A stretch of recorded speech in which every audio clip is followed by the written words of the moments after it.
Hi, 大家好. Hello everyone. I'm going to give you a basic and brief introduction of Chinese Mandarin to let you have a general understanding of Chinese language, the framework, the characteristics, the difficulties, and the differences from the language you speak.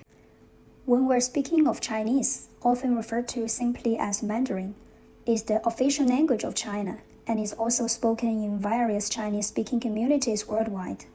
As a tonal language with a unique writing system of characters, Mandarin offers a fascinating challenge and an opportunity to explore a language deeply related to China's history, literature, and traditions.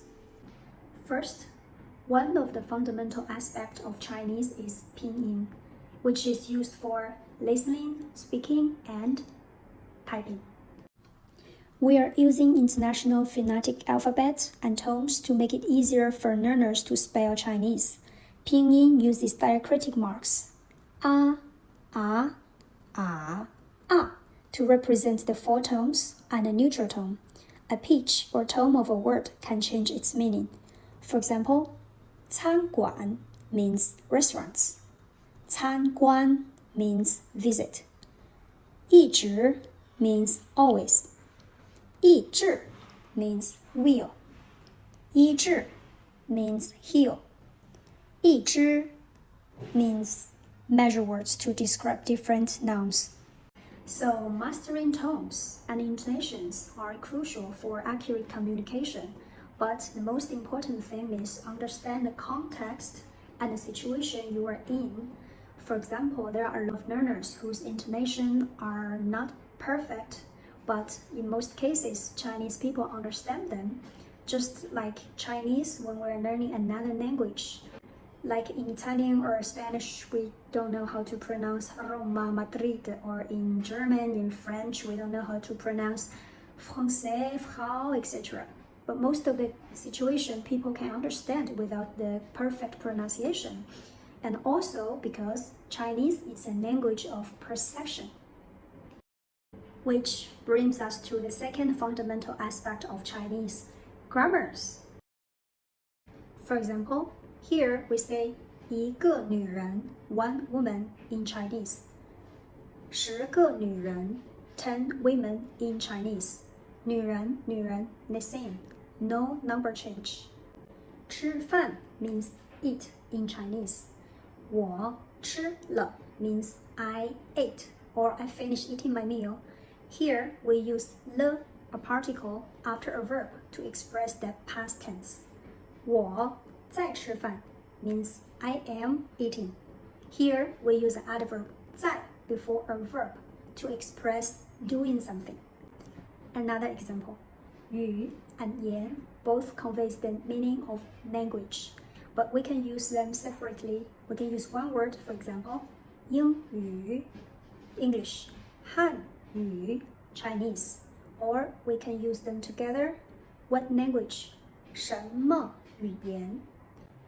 Or change the order, like 很多言语 a lot of words to tell. 考虑 consider, but we always use 考虑 to express the similar usage. The meaning like have a consider or let me consider, something like that. Depends on the situation or the attitude you want to convey to the people you are speaking to. The convention and culture in China is that we tend to use even numbers instead of singular numbers. And we like to use reduplication to express the emphasis, roundabout, implicit, to be less direct. Being based on conventions, Chinese is a language of perception. As we mentioned before, it's full of hints and ideology. This is the third essential aspect of Chinese language, the Chinese characters, which is used for reading and writing, and also offers a window into China's culture, history, tradition, and literature. Chinese characters are composed of single component characters and compound characters. Compound characters are composed of single component characters. So to make it simple, almost every single character carries meaning. Understanding a single word can lead to comprehension of related words and sentences. Single component characters are pictograph and ideograms. There are only 256 characters in total that we can and better to remember to carry on the daily conversations. No matter what your purpose of learning Chinese is, there are some parts you can always start or improve. If you are considering travel in China or carry out daily conversations, it's not necessary to master the Chinese characters.